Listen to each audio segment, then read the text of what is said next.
I see this so many people. So what I've done, like I said, guys, is we set it up. We empowered our team to have it where they have a certain range to be within, okay?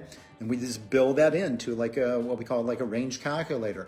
That empowers them to go ahead and be able to put the deal together without talking to anybody in upper management.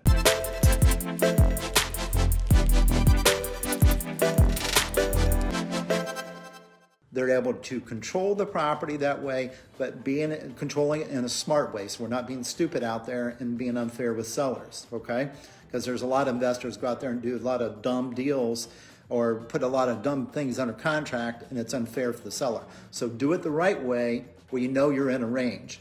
So what happens, guys, is think about that. Now you start creating a process that actually can be repeated over and over again by multiple people on your team. And it just, again, and this is something you can start with yourself to help you become very firm about, even if you're just doing everything yourself, but then you can start having someone else do this. And then that allows you guys to scale on multiple levels. And I've seen this happen over and over again. Guys, look, I'm telling you, look, I've been doing this now again, like I said, this is one of my 27th year. And there's a ton of people out there, guys, that are a bunch full of a bunch of crap and everything else that they'll tell you how to do this, or they just started in the business a year or two ago. Guys, look, anybody right now can make money in this marketplace. Okay, anybody can. The reason being is the market's so strong and the supply is so low and the demand is there that, you know, I could be a third grader walking out there and buy a property and make money on it. But that's not what I'm talking about here. I'm talking about a repeatable system. Hey, Robert, thanks for jumping on, brother. And Phil, thank you, man. Give me a thumbs up, guys, and tell me where you're coming in from, too. So what I'm talking about is a scalable system that you can use over and over again to grow your business. And this is what has allowed me to be in a position, guys, to step out of the day-to-day operations, okay?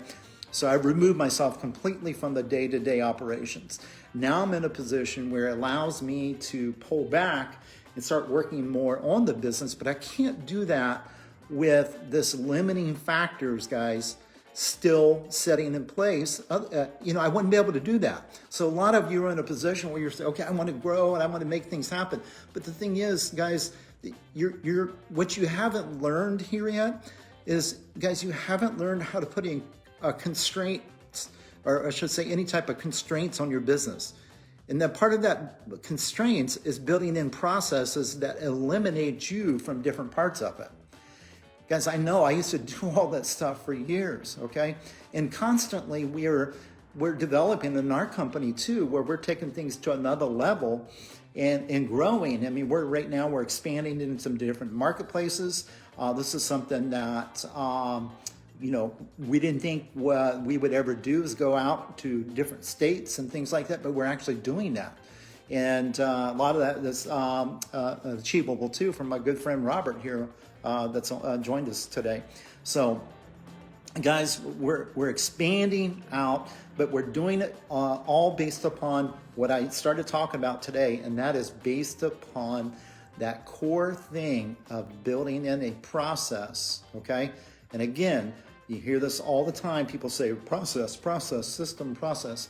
But I am telling you, if you don't put that in place, it's impossible to do this on a bigger scale without having these components working for you, okay? Like I say, if you don't learn, this is what, I wrote this down. It says, you empower your team to move forward. When you put in these processes, that's how you empower your team. Then they can make decisions on deals without you even being involved, okay? That is so cool. And another thing I want you to think about too is this, all right? A lot of you are in a position where you're doing deals, okay? When you're doing deals, guys, what happens is you, not only are you involved in all the decisions on the offers, guys, but you know what else you're involved with? You're involved in the decision of what the exit strategy is for each and every property. Think about this, okay? This is something I challenge and I see so many investors struggle with.